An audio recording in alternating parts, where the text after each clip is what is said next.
82 years ago, a handsome sailor died on an awful day. His surviving family never gave up hope of bringing him home to his small town in Red Cross, Kentucky. Elmer Lawrence was a handsome, kind young man from a small town and a big family.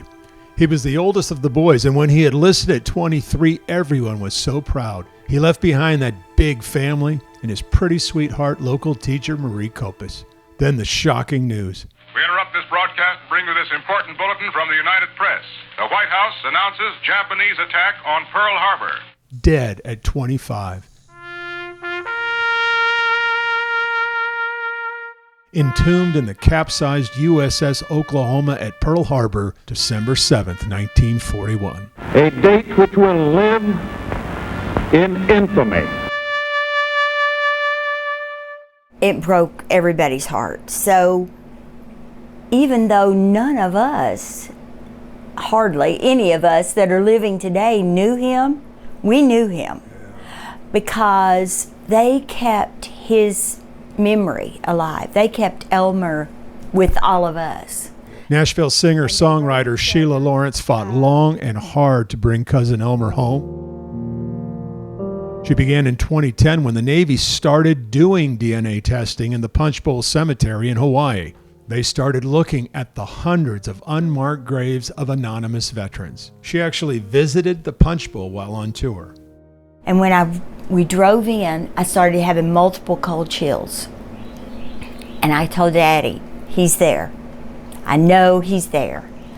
And he said, we never heard anything about that. Sheila's dad did not live to see his favorite cousin home. He belonged in Barron County with the rest of his family, a family that still has strong ties there. You fought so hard for this. Why was it important to you? Well, it was important to my dad.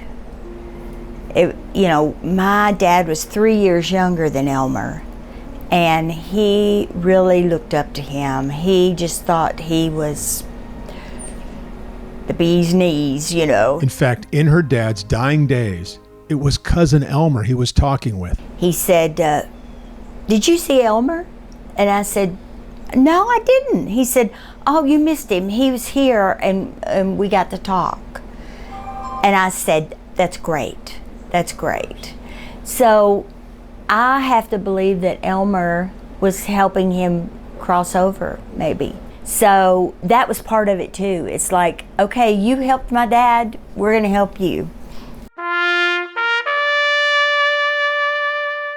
Elmer's remains arrive in Louisville, where he receives a full honor guard.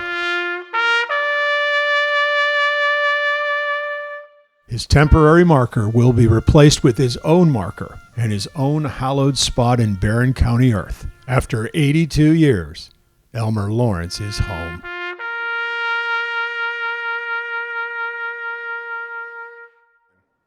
By the way, that pretty school teacher never did marry. I'm Dennis Ferrier, Fox 17 News, your Code Red station.